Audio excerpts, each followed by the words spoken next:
Mr. Rubinstein, can we begin by solving a mystery? No two reference books give your date of birth the same year. Can you tell, when were you in fact born?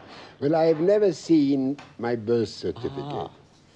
Nor did my family. I don't know. Nobody has ever seen my birth certificate. You see, I'm born in the city of Lodz, near Warsaw in Poland. And that was the time of the Tsars, you know, the Tsars dominated then. And we hated to get into the Russian army. I had to travel with false passports. I did that for about 3 years because they wouldn't give me my own passport as I was liable, you know, to become a soldier. You see, they stopped giving you passports for leaving the country. So I was leaving with passport of a friend of mine, you know, of different friends of mine, and sometimes with quite casual papers.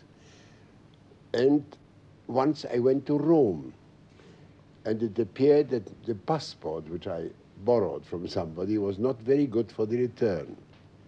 He was a deserter. So you see, I found that out happily at a good moment where it wasn't dangerous. So I couldn't come back. And the brother of Tchaikovsky befriended me in Rome. I told him the whole story, and he tried to help me. The consul wouldn't do anything for me. He said that all he can do for Mr. Tchaikovsky is not to denounce me, which was not much of a help. But the same afternoon, I played in the Russian club of Rome, who owned a piano given to it by Anton Rubinstein. And there was a sort of conference, I don't know, there was something done by a Russian prince who came that day to Russia and so on, to Rome, I mean, and so on. And there was the elite of the Rome society, and the ambassador, Prince Dolgoruki, was there too.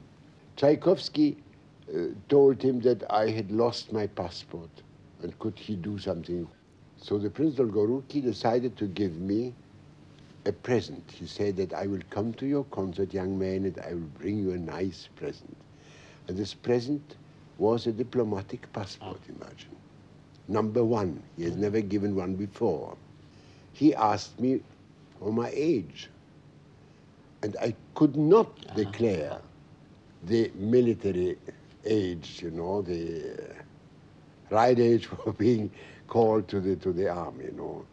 So I took 2 years off of the years I have always known of my age, you see.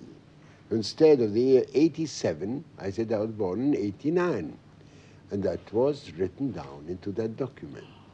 And this document was the father document of all the future documents I ever had to ask for, because it would make a very bad impression if I went to a passport office and say to them, look here, don't pay attention to my age. It's not right. Yes. And that stuck with me until now. So that made me now a man of 81. Yes. I'm 81, actually. That's my real age. That does indeed explain the Don't the tell it anybody. We won't. Tell me about your childhood. How young were you when you realized yourself that you had a musical talent which was exceptional? My goodness, I was 2 years old. I mean, I didn't know anything else. There was nothing to declare to myself or to realize. Or I just was a fellow born with 5 cents and an additional sense, which was music. I could imagine any other life at all. There was never any discussion about that I might do something else or might be somebody else. I mean, I was a musician right away. My 4th birthday in Lodz was a birthday which the whole city participated in. They gave me presents, and among them there were little visit cards. Little Arthur, pianist, musician.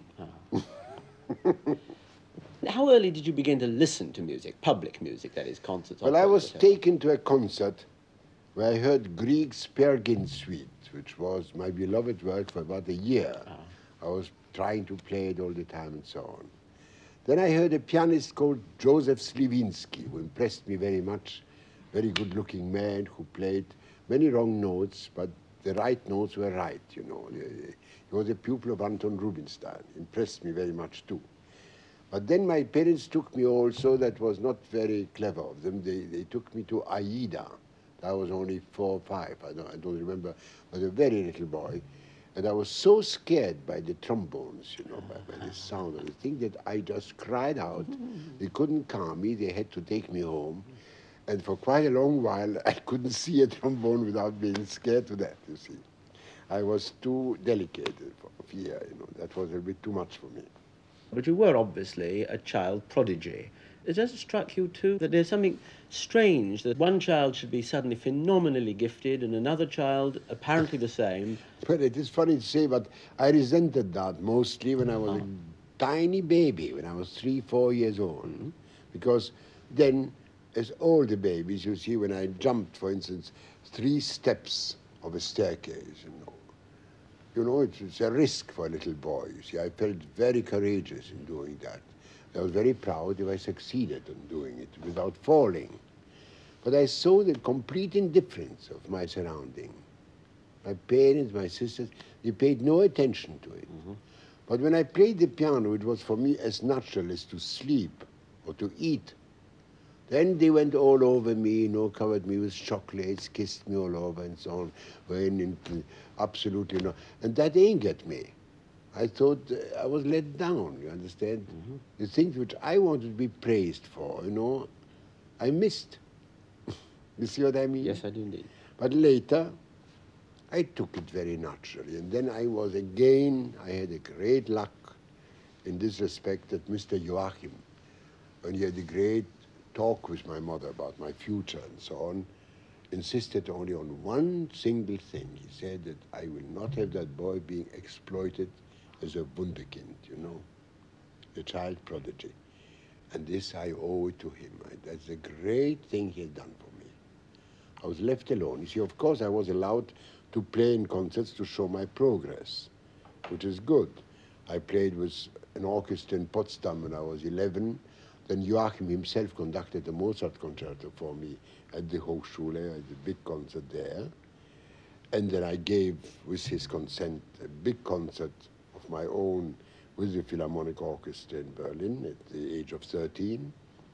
They let me go to Warsaw to show my talents and my progress and so on, but it was not exploitation, you know what I mean? I was not sent with an impresario on tours or something. I was called then a Mozart player, you wouldn't believe it, at the age of 13. In all Germany, I was engaged suddenly to play Mozart concertos in Hamburg. I played in Dresden at a centenary, some sort of thing, Mozartian feast, where Joachim played himself, and I played a concerto too. I was very proud of that. You see, that was a very good time for me, but I was never exploited until I started my career by myself. How soon did success come? I mean, you made your debut as a child. You make me tell you very difficult. That's a very difficult answer to give. Success came in many ways, and at the same time, not at all, really. You know, I mean, I had premature, incredible success. I mean, suddenly recognized as a genius in France, in Paris, when I was not even a ready-made pupil, you know. I was not ready with simple schooling. Because when I ran away, when I left Berlin, as I told you, rather abruptly, I went to Paris on my own. I was invited there by a Polish gentleman to spend a fortnight with him in his house, and he introduced me to a great new manager, who was Gabriel Astruc, a very famous man. He was really the creator of the Diaghilev ballet. Not Diaghilev himself, it was Monsieur Astruc. And he built the famous Champs-Élysées theater. He was quite a great personality. And he liked me, you know. He just started his big affairs. And his first contract was Wanda Landowska, another Pole. And the second contract was me. And I owe this contract to the fact that he made me play not for pianists or piano professors, but for Ravel and Paul Dukas and Jacques Thibault, all three of them great musicians, but not pianists. When did you first come to London? I came to London already in 1904, right after my gala in Paris. You know, I met all the people. It was good for me and bad for me, because later on, when I came seriously to London to make my career, I gave many concerts. I introduced myself in recitals and ensemble. My first concert, actually, serious concert, was at Queen's Hall, a sonata recital with Pablo Casals. Yes, he introduced me really to the public here. But then after that, I gave 3 concerts at Wigmore Hall. I played with Jacques Thibault, a sonata evening too, and so on. And I had success, but with a lot of critical, comments about this and that and so on. I always had that in London up till now. They never really allowed me to live quietly. They always found something. Well, they might be right, I don't know. That period of yours in which you were part of London society, I sense in things I've read about you and things you've said that looking back on that, you realise that your life had taken something of a wrong turning there. Well, that became like that, you see. I fell into the hands of the the great society of London. It took me up. You know how it is in London. Those times, London was a very frivolous place. You know, they loved sports and the things, at home concerts and lots of garden parties and whatnot and so on. The great papers everybody looked up to was the Tatler and the Sketch. And I was very often seen in a photograph in the Tatler, let's say, with Lady Diana Cooper and the friend. The friend was me, or at a ball. You remember those times. You are too young, might be, but you know how it was. Yes. It's not anymore like that. But the critics and musicians in London thought that I was a society pianist. Yes. My main work was to play at lovely soirees after wonderful dinners, and it was not so at all. But it looked so. And that hurt me a little bit in London for quite a few years. But still, a man like Henry Wood believed in me, engaged me always solemnly for his concerts. I did play with Thomas Beecham. I did play with serious people who liked me too. But I had a certain clique against me who thought, oh. Then there's another point came up, my career. The great window to my career was opened by Spain, all people, all countries. When did you first go to Spain? During the First World War, and also by chance. I suddenly received a telegram from Spain. Could I come over and play the D minor concerto of Brahms? They couldn't find anybody else. But the pianist who was engaged was in the war. And you wouldn't believe it. I owe it to the late Harold Nicholson, who introduced me to Lord Grey, who was then the foreign affairs, the secretary. He put me on an auxiliary warship to take me to Bilbao. I couldn't go anymore through France. And I arrived in Spain just for the rehearsal on the day of the concert. My name was written in ink because they didn't expect me to arrive on time. But that was the greatest success of my life, I think, because from then on, my whole life changed. My career changed. It became suddenly a money-making proposition. I was right away engaged for the whole of Spain, and I played that year, I think, about 120 concerts in Spain and Spanish places alone. At some point, not long after this, there was clearly a kind of change in your career and your approach to it. No, I changed very much. I always was changing enormously, musically. I was widely interested, what happens to music happens to me, and then I always felt that I have everything ahead of me to find. I was always dissatisfied. And now at my very old age, my only purpose is to make some progress in playing things which I had played so much in my life that will never satisfied me enough. Clearly you were determined to to stop the feeling of what you called the society pianist? See, I was never really a playboy, but if it goes, if from some point of view, I'm still a playboy, you know, because I'm not set, you know, all the time, you know, on my job, understand? I like to go to 3 movies in a run, you know. I like to see the gay life of things. I like to see interesting people who don't need to be musical, who might even hate music, you know. I like to see a great sport event just for the fun of it. Interests me too. You know, I mean, that doesn't mean that I'm a playboy exactly, but I do continue to be interested in everything happening around me. I don't like colleagues of mine who are so absolutely concentrated, who never go out anywhere, who haven't seen anything. You know, they travel all over the world, some of them I know, go to a hotel, go to the concert and depart. Well, not me, you see. When I go to Java, I will take all the pains in the world also to go to Bali. There were no concerts, but I had to see it. I learned to feel that those things which I blamed myself so much for, and I mean to be lazy practicing, or to spend too much time on the theater, or too much time reading books which were of no utility for me musically and so on. You know, I blamed myself for it very much for many years. But I came to the conclusion that that developed something which comes out probably in my music, and perhaps that is the reason why people still like to listen to me. There might be some kind of imagination which was built up by this kind of life which I led.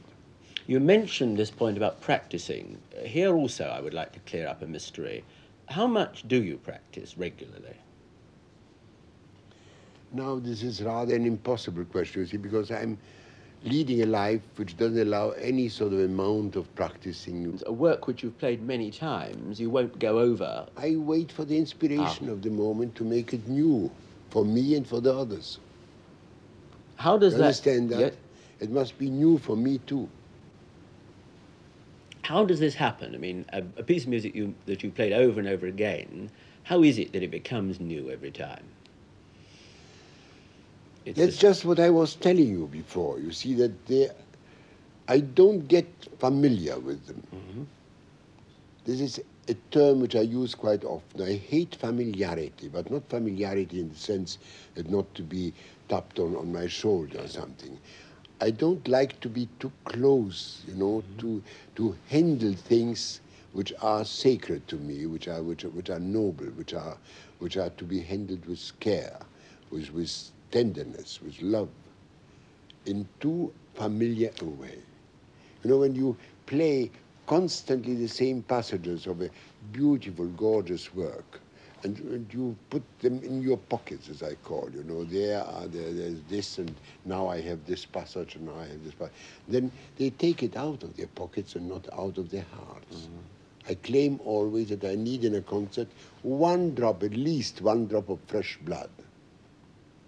There must be some risks there. There must be some inspiration of the moment. There must be something which hasn't been prepared at home, which isn't all ready-made. I resent that. And sometimes I get bored by that. I come out and I can bet that the pianist or violinist, whoever it is, will never miss one note. He will do everything right and so on. But the whole thing is just going on me like water, you know, like a shower. Is this something that's true? I think it is throughout your life, not just your music, that you like constant variety, constant refreshment, constant change. Yes. Do you enjoy the constant change, city after city, country after country, Well, in itself? I was always telling you that I was lucky. I mean, even very lucky on this point, that instead of getting tired, as many unfortunate colleagues of mine are, I know they are getting frightfully tired physically from playing concerts and from traveling too. On the contrary, it refreshes me, as you said. When I get on a plane, that new life, you know, there is that thing. There are those passengers which I watch a little bit. What are they doing in it? What are they? This one might be a spy. This one might be an intellectual. This might be, I don't know, dangerous personality. You know, I mean, I'm very interested. As you go from country to country, do you find that audiences differ in their attitude to music? In very small ways, really very small ways. I know very well which music will attract the public right away. I do know that. But then might be it is that emanation of our emotions which produces that. I believe very strongly that when we play to an audience, it is not just what they hear, but what emanates from us. That's what makes them come still so much to concerts instead of listening quietly in their slippers to a gramophone performance. It makes a big difference, you see, because there is a personal touch, there is an antenna. I sometimes feel in the audience some person, might be anybody, an old man, a young girl, a woman, a man. I mean, it has nothing to do with sex or something like that. But I feel suddenly that there is a person who listens best to me, much better than the others, who takes everything in. You probably, when you talk to 10 people or 20 people at a table, you tell them a story. Unknowingly, you pick one person whom you address to, don't you? Why? Because you feel that that person listens better, a little better than the others. Or the others are partaking. That happens to me sometimes in concerts, and that helps me a lot, because I address myself to that person who says, I will do you now, I will show you something now, you know, most delicate, you will know it, you see? We have sometimes a gray audience that happens too. Then you remain a little alone with the work. How do you, so to speak, I think this is an impossible question, but how do you work into the music while you're playing? I mean, work which is entirely familiar to you, the notes themselves are deep buried in your subconscious, you don't need to think about them. How does it come? Well, you use the word familiar, which you shouldn't have I'm used. sorry, I know. But I mean, Yes, I do. that's just the one thing I'm not. Yes? The work are not familiar with me. I never treated them in a familiar way. You see, I played hundreds of times the Polonaise of Chopin, A flat. I played very many times the Appassionata of Beethoven. I played most of Chopin's balladas or scherzo. I mean, works of Chopin, very, very, very much. When I mean, knowing them well, having them well in my head, I never play them through, never. I go to the concert with a feeling of little heart beating. Do I own the piece or not? I mean, what will happen? But this what will happen is all for the good, because that prompts that new approach, that same mystery about it as the public feels, you know, and that makes it alive, Do you ever feel if something, and we all have off days, is not going as well as it might? Do you feel that as you're playing, if something you think this is not quite how I intended it? Of course I do. And unfortunately, we never can do anything about it. Never can do anything about it. You see, because I tried, of course, all my life to find the best way of feeling well disposed for a concert. I spend the day, let's say, eating just a big steak at luncheon, then I lie down to rest. I read a book or not. I go for a little short walk. I had slept 10 hours at night. I mean, everything which a little good boy should do, yes? In the evening I come out and suddenly something drops in me. There's no inspiration, not a real wish to play. But on other days I arrive half dead from a trip. I haven't slept. I don't know, it was very inconvenient. They didn't give me any good things to eat. I'm nervous, I very restless, I don't know, I feel weak. I imagined I have some pains in my arm, I imagined I have headache. I come out to the audience, all those things drop right away from me, and the highest of spirits. You can't do anything about it. No. That's something where I'm the hands of a mystery. Right? That, I'm going to ask you, do you in fact feel in the hands of a mystery? Are you a religious man, Mr. Rubinstein? Do you think of yourself as a religious man? In my own sense, very much Yes. so, yes. Because you see, I believe in everything. But I cannot be a religious man belonging to one religion, because I will never be able to accept that there is a God for the Catholics and for the Jews and for the Mohammedans and so on. It is sheer nonsense. It's impossible. I feel very often emanations of things, you see, of this and that and so on, which I'm very happy when I feel. Music is certainly a good medium, a very good medium. It is a metaphysical art, you know. There are emotions which take you away from everything, you know. I mean, somehow lift you up, you know. You don't belong anymore to this planet. You're not pedestrian anymore, you know. You are away. Is that in fact what you feel when you're playing and it goes well? I do, Yes. I do. I do feel that. I do feel absolutely taken away from anything. And I must say that this is the greatest happiness in the world. There's no life to be compared with a kind of life like mine.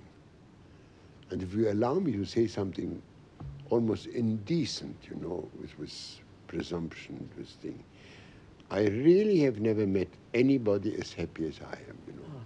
But I must touch wood. Allow me. Can we talk, Mr. Rubinstein, for a little about some composers? Chopin. Do you feel a closeness to Chopin because you're a Pole? Yes, in a way, yes. You see, I'll tell you, Chopin's accent is natural to me. Chopin's musical accent. It's funny enough that Chopin himself spoke about that very much, again, as a musician, about literary accent. You know, he said always that a man who doesn't understand a musical phrase with the right accent doesn't know what he's talking about.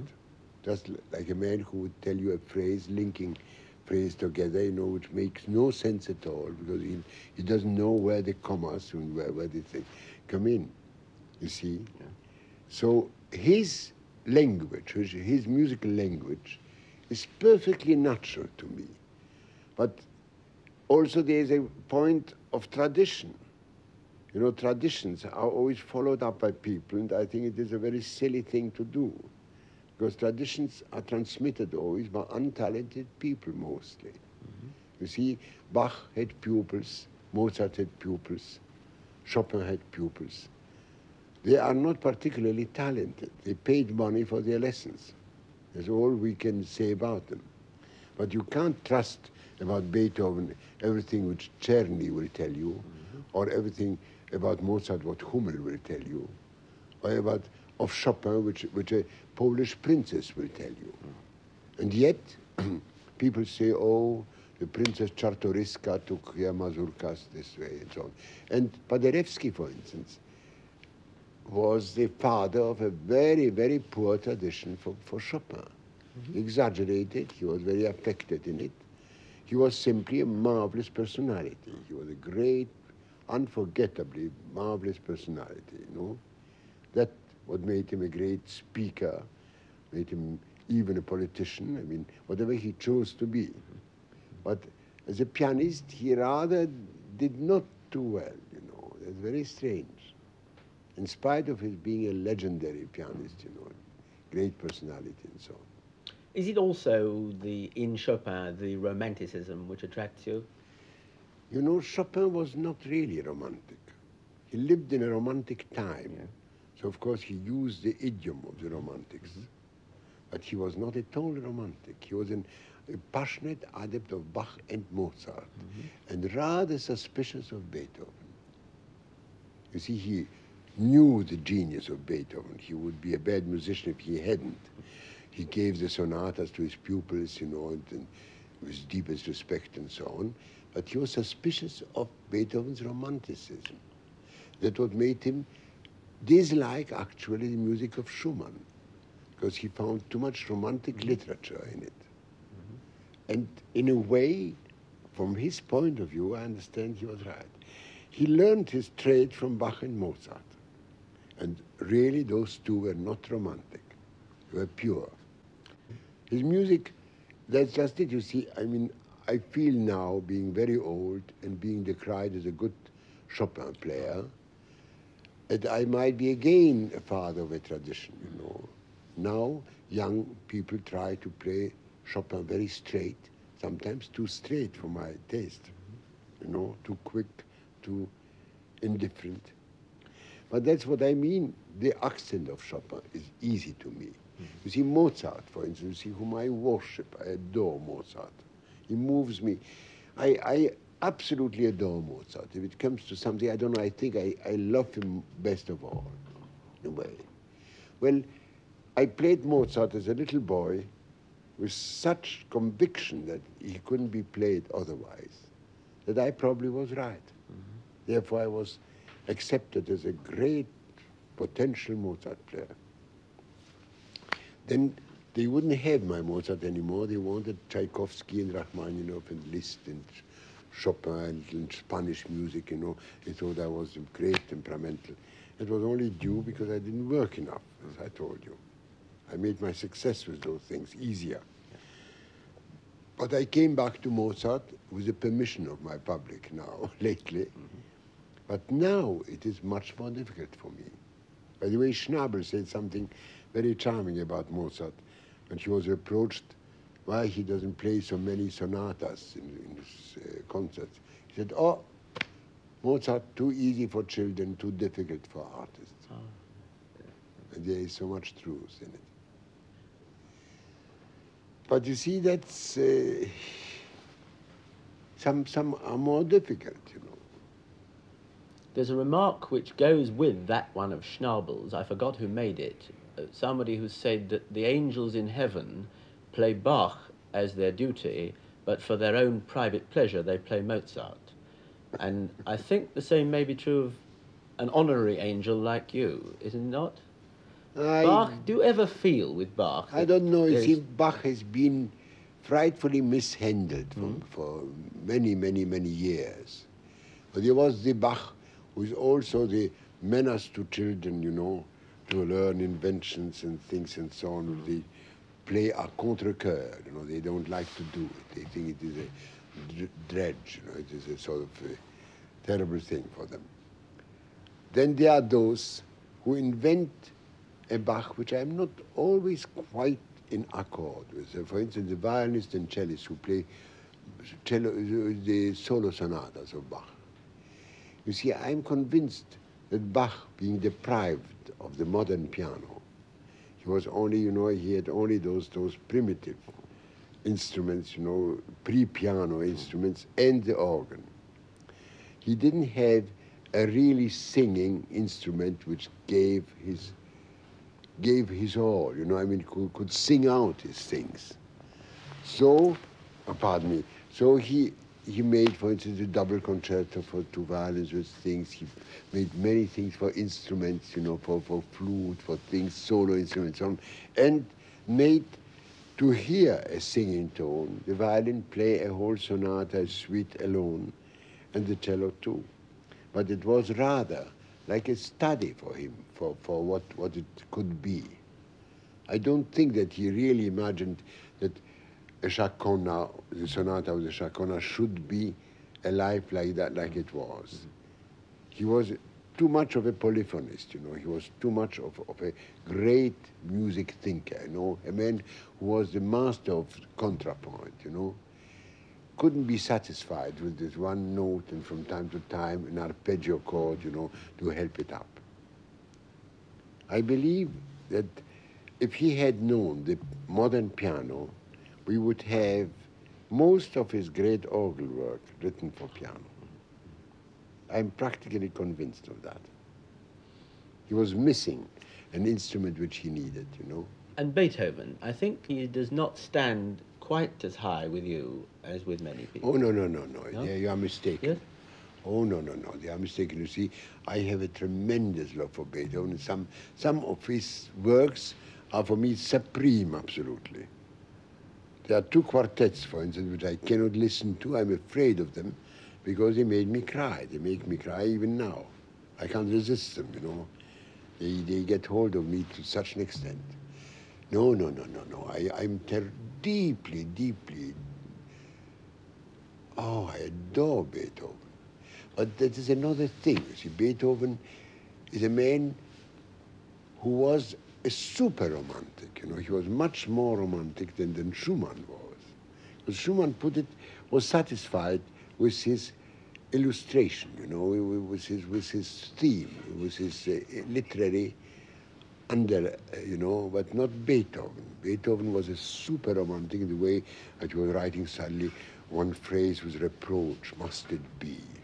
I mean, his whole religious philosophy came out suddenly in a rage, an attempt of Promethean fight against God or something like that, you know. I mean, there was a man who was all the time. He was a demonic mind, you know, Beethoven. He was a demonic person. Is something of that, do you think, necessary for an artist? It's said, for instance, that life was too easy for Mendelssohn, for him to produce music of a greater No, kind. there's an easy saying of the public. I'll tell you, the public in general are very suspicious of rich talents. Ah. They don't like it. If you go to a rich man here and tell him, oh, my porter has a little baby, you know, who shows talent for music. He says, oh, really? Well, let him come to me. I might help him and I will give him money for study and so on, you know. If you tell somebody, you know, the young Rothschild has a tremendous talent for the piano. Really? Too rich. He thinks it's already put on. Even then, no, I don't think so. Oh, no. He probably will be a good banker too. They don't like it. I always see there's a great handicap for the rich. I was one, just as snob as the others. I was approached once by the champagne maker Heidsieck, you know Heidsieck, who appeared in Los Angeles and said to me with rather grand air, you know, my son plays beautifully the piano. He's a fine pianist. You must hear him. And he wrote me a letter, a little bit offhandedly, from Reims. You remember I talked to you about my son? You must come and spend a weekend. I will show you my champagne cellars, and my son will play for you. I thought it rather, really a little bit forward, and I didn't even answer it. Well, his son is a great pianist, a wonderful pianist. I was ashamed when I heard him. I was red in the face. I was just also the same, I didn't take it. Somebody else would tell me that my son is a good pianist. I right away believe him, you see. And that was the handicap of Mendelssohn. That happens very often. But it's not so. He gave his best. He couldn't do better. He still has written some things which are eternal, His violin concerto is an unbeatable masterpiece. His music to summarize him, I mean, it's simply beautiful. It's of some Mozartian quality. Is there any music you play in public because the public wants you to, but that you yourself do not feel for? Never. No? Never. I object to that very strongly with others. I always tell young people on whom I might have some impression, I always tell them, never play anything which doesn't talk to you. No music which doesn't address you personally. If you play something only just because it's the fashion, or because the impresario says, oh, it might attract people, or the gallery likes it, or such pianists had great success with it, it's all wrong. You will never do anything good with it. I think the only one major composer who wrote nothing for the piano, and at the same time has caused the most controversy of any musician, Wagner. I had an acute Wagneritis. I mean, to such an extent that I wouldn't play anything but Wagner on the piano. I would go to Bayreuth with borrowed money. I would eat dinner and then luncheon only with conductors of Wagner and singers and so on, and happy if I could accompany them or do something with them in that respect. And it went on for about 2 years. And then I got the anticlimax, you see. I became healthy again, rid of the acute Wagneritis, and began to hate him. And that also lasted quite a long while, Then suddenly I became very clear about the man for my own person, you see, for my own beliefs. You see, there is, of course, a genius in him. Very, very controversial, I mean, very disagreeable as a personality. Most horrible as a libretto maker and versifier. I can't stand things. And out of the whole thing, as a whole opera, as one work, remained with me only the Meistersinger. Meistersinger I'm ready to see again with great enthusiasm. But neither Tristan nor the tetralogy, I couldn't stand it in the opera anymore, nor Parsifal especially. But in concert, I get suddenly very enthusiastic when I hear the gorgeous orchestra just simply pour it out, then I can't resist. Now, I speak naturally as an audience, and we've been talking, of course, about what the performer does, but what would you say, what is, for an ideal member of an audience, what does he need, the audience, the listener? Does he need knowledge, for instance, technical knowledge of music? Does that help? Not only it doesn't help, but it prevents them sometimes from enjoying. You see, we artists, I mean, there was the witty Godowski, and he heard that there were some pianists in the audience. He said, "Oh, how many detectives have we tonight?" He was derisive about that. And there is something in it. Connoisseurs don't like to listen. They criticize. They want to know what is different in this performance from the other performance heard by the other man, They're all out for trouble, really. They don't give in. I like the audience, which is the vast majority, which allow themselves to let themselves go to emotions, Therefore, for instance, the phenomenon that women are the best publics for music, much better than men. You know that? I didn't. Oh, I mean, statistics has established that about 70% of our audiences are women. Indeed. All over the world. Because they are not frightened of giving way to emotions. While men, especially when they are not very musical, they always give us alibi that they don't know anything about it. And there isn't anything to be know about it when you are a public and if you are part of an audience. The audience must submit to the emanation of emotion which comes out from the performer or from the orchestra, from the work, you see. But not to tell you, yes, I heard that young pianist the other day, he played it quicker or slower, or made this point or that point or something like that. Those are the connoisseurs. The connoisseur is not the good audience, never was.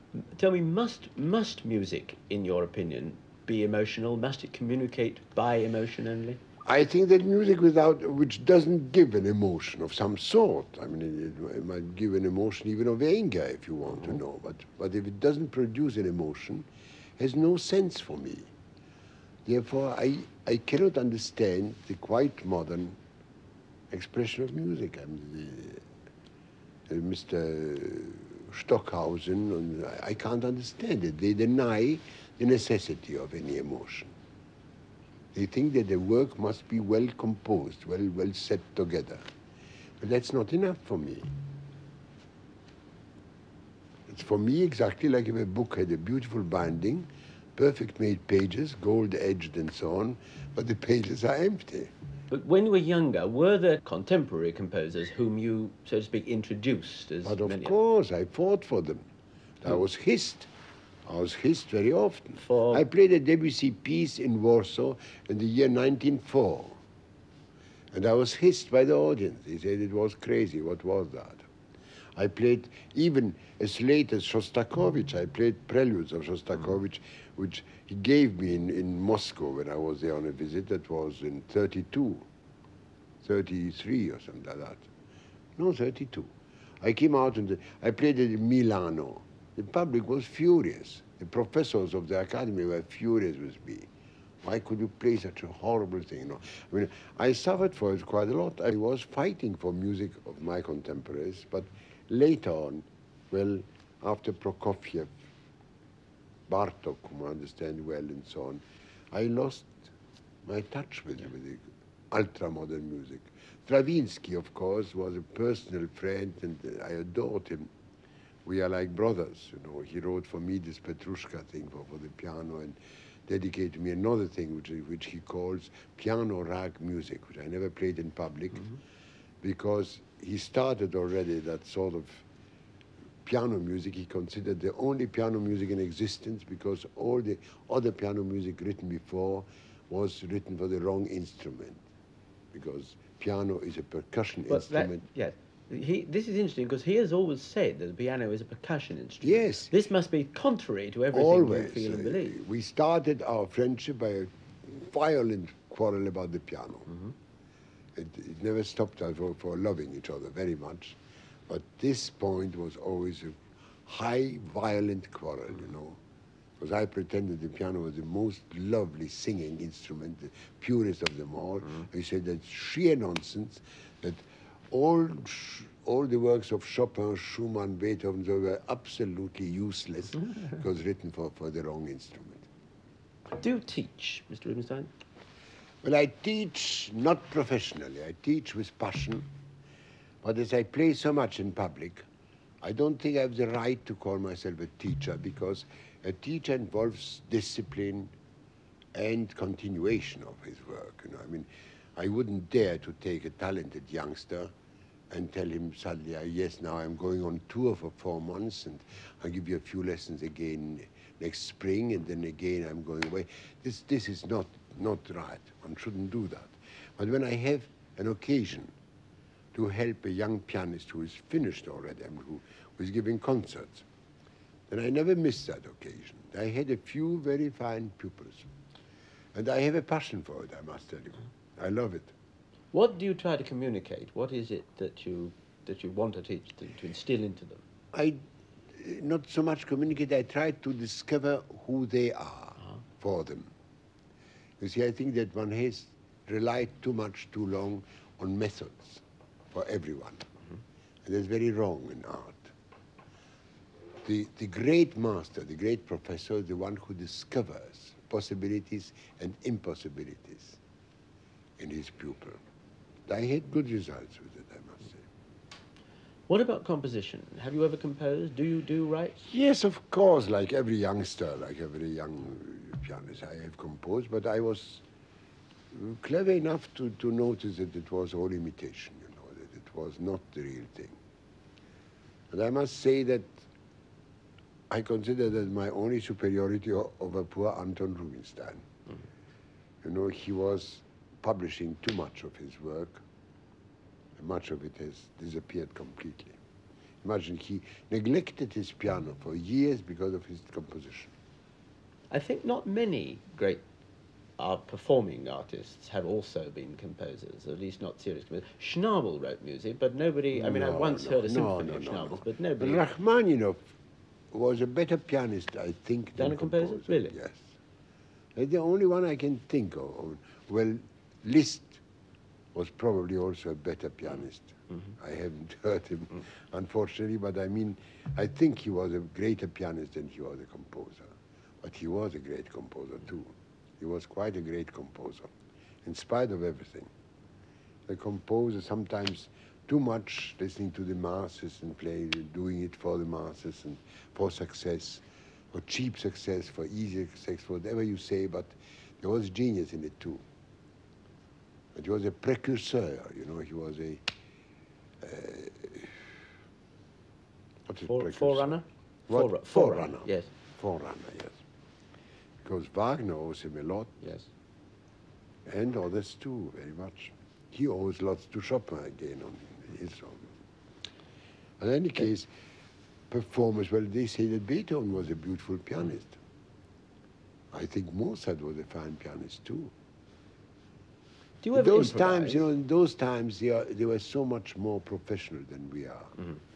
They had to do everything.